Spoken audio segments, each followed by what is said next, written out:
రీసెంట్‌గా ఇండియాలో ఒక చిన్న క్రైమ్ జరిగింది యాక్చువల్లీ. ఒక అమ్మాయి ఒక అబ్బాయిని తోసేయడం జరిగింది.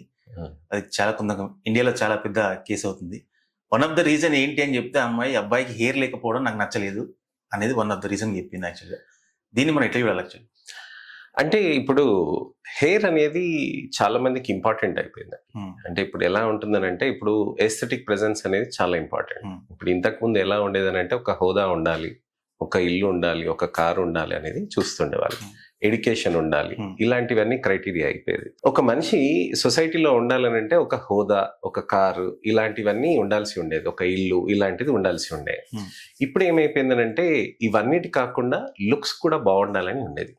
ఇంతకు ముందు కూడా ఉండేది.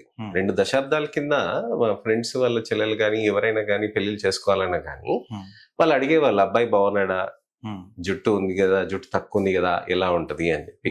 అలాని అబ్బాయిలు కూడా కాదు, అబ్బాయిలు కూడా అంతే చేస్తారు, అందంగా ఉండాలని చెప్పి కోరుకుంటారు కదా. సో ఇప్పుడు అమ్మాయిలు ఏంటంటే వాళ్ళు ఎక్కువగా వాళ్ళ హస్బెండ్స్ కానీ స్పౌజెస్ కానీ మంచి ప్రెజెంటబుల్ గా ఉండాలని వాళ్ళు అనుకుంటూ ఉంటారు. సో వాళ్ళలో ఏంటంటే ఇప్పుడు ఆ సొసైటీలో ఇప్పుడు మొత్తం అంతా మనకి ఉన్న దాంట్లో ఎదురుగా ఉన్నవాడు మనకి ఎలా కనిపిస్తున్నాడు, మంచి బట్టలు వేసుకున్నాడా, మంచి విధంగా మాట్లాడుతున్నాడా, ఏ విధంగా మాట్లాడుతున్నాడు, భాష కూడా ముఖ్యం, అలానే జుట్టు కూడా ముఖ్యం అయిపోయింది అనమాట.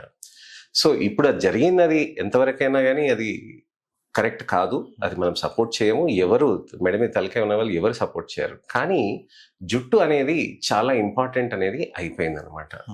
సో అది ఒక్కటే కారణం అని కాదు, వేరే కారణాలు కూడా ఉంటాయి.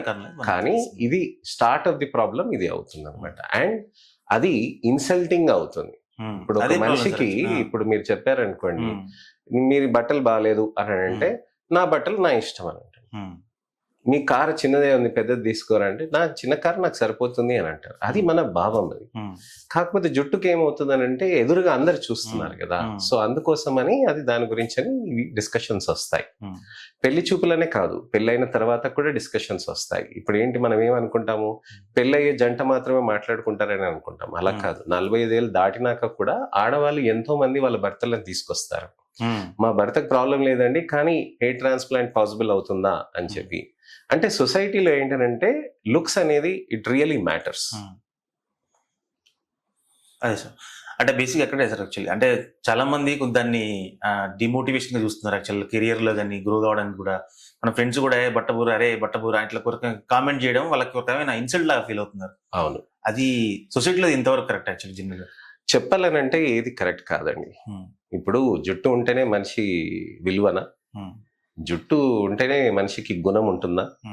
జుట్టు ఉన్నవాడు ఎంతమంది మా ఫ్రెండ్ పెళ్లి చూపులో కూడా హెయిర్ లేదు యాక్చువల్గా, అమ్మాయి రిజెక్ట్ చేసింది, వద్దన్నది. అవును, చాలా మంది ఇప్పుడు ఈ మధ్య కాలంలో చాలా మంది పేషెంట్స్ యంగ్స్టర్స్ అందరు వచ్చి హెయిర్ ట్రాన్స్ప్లాంట్స్ చేయించుకుంటున్నారు, హెయిర్స్ మెయింటైన్ చేయించుకుంటున్నారు. మొన్న మాకు డిస్కషన్ ఒకటి వచ్చింది అనమాట.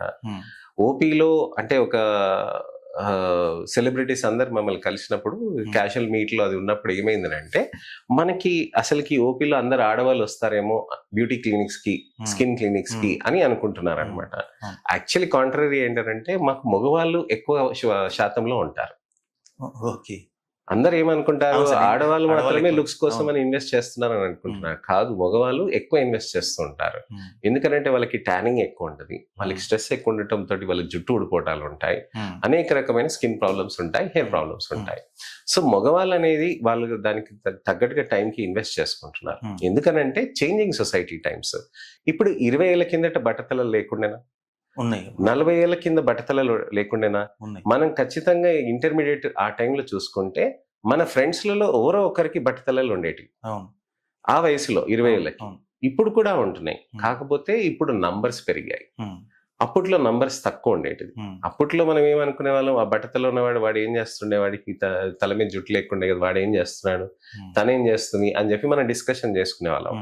కానీ ఇప్పుడు ఏమైపోతుందనంటే ట్రీట్మెంట్, యాక్సెస్ టు ట్రీట్మెంట్ అనేది కూడా పెరిగింది, అవేర్నెస్ ఇన్ ద పబ్లిక్ పెరిగింది. ఇప్పుడు హెయిర్ లాస్ ఉంది అని అంటే అర్లియస్ట్ గా వచ్చేస్తున్నారు నా దగ్గర. గ్రేడ్ 1 ఉన్నా, గ్రేడ్ 2 ఉన్నా.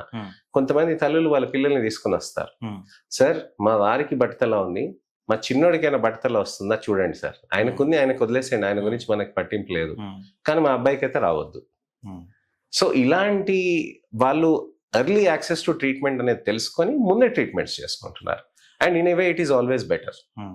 మొత్తం జుట్టు ఊడిపోయినాక ట్రాన్స్ప్లాంట్స్ చేస్తాం, అవును. కానీ ఊడిపోకుండా కాపాడుకుంటే న్యాచురల్ గా మంచిదే కదా. Okay. సో సొసైటీలో ఇలాంటి ప్రాబ్లమ్స్ ఎప్పటి నుంచో ఉండేది. Hmm. అప్పుడు వాళ్ళకి ట్రీట్మెంట్స్ ఉన్నాయని తెలియదు, ఇప్పుడు ట్రీట్మెంట్స్ అనేటివి అనేకమైనాయి, ఇప్పుడు ఉన్నాయని తెలుస్తున్నాయి, అందుకోసమని వాళ్ళు యాక్సెస్ చేసుకుంటున్నారు.